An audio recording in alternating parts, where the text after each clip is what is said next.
Mes bien-aimés et frères et sœurs dans le Seigneur, c'est toujours votre humble serviteur, l'apôtre Ange, le messager fidèle, toujours dans le cri de la sentinelle qui a retenti ce matin pour vous.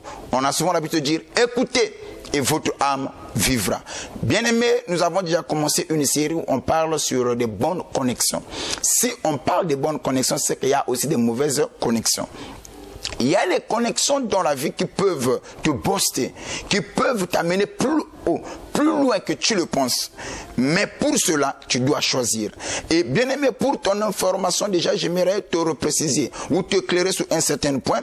Dieu ne nous a pas imposé les amis. Dieu ne nous a pas imposé l'entourage. Les amis, on les choisit avec beaucoup de critères, avec beaucoup de principes. Alors, n'oublie pas que nous aimons ce que nous faisons et nous faisons des choses qui sont de même nature avec nous.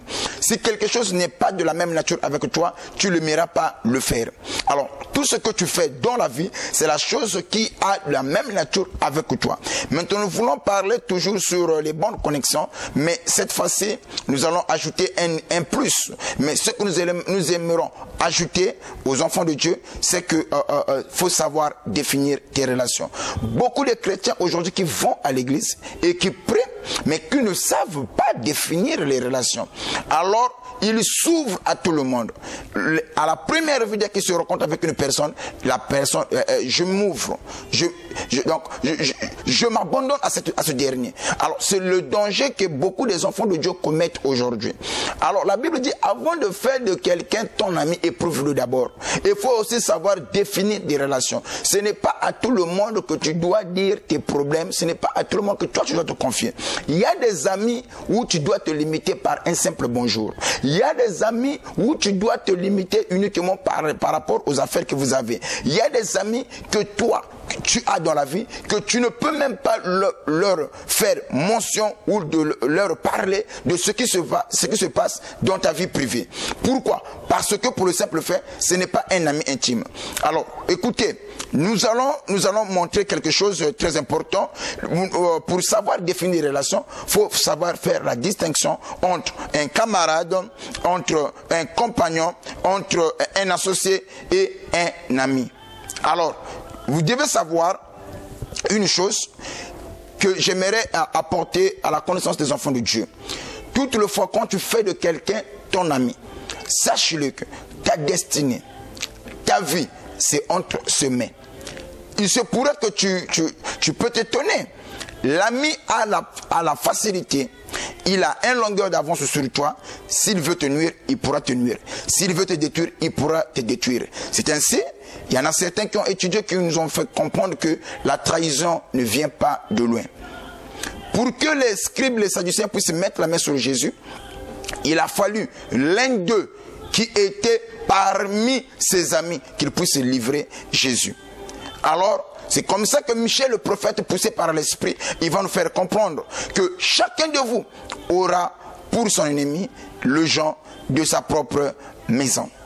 Écoutez bien aimés dans le Seigneur, j'aimerais m'appuyer sur quelque chose, sur un élément très important qui va peut-être t'éclairer par rapport à ce que nous disons. Et nous voyons la vie de David et Jonathan. Le jour où Jonathan a aimé David comme son âme, il a accepté, il a introduit David dans sa vie. Regardez la première des choses que Jonathan fait. Jonathan s'ouvre à David. Il prend son épée, il donne à David. En d'autres termes, l'épée, c'est ça qui pouvait faire la force de Jonathan. Et en tant que guerrier, l'épée permettait à Jonathan de se défendre quand il est attaqué. Mais Jonathan va prendre son épée, il le donne à son ami. Et en d'autres termes, Jonathan pouvait dire à David, il voulait tout simplement dire à David, maintenant ma vie c'est entre tes mains. Tu as le pouvoir de me protéger, de me défendre ou de me tuer. Donc l'ami que tu as le pouvoir sur toi, soit de te défendre, soit de te protéger, soit de te tuer. Voilà pourquoi tu dois bien choisir ton entourage.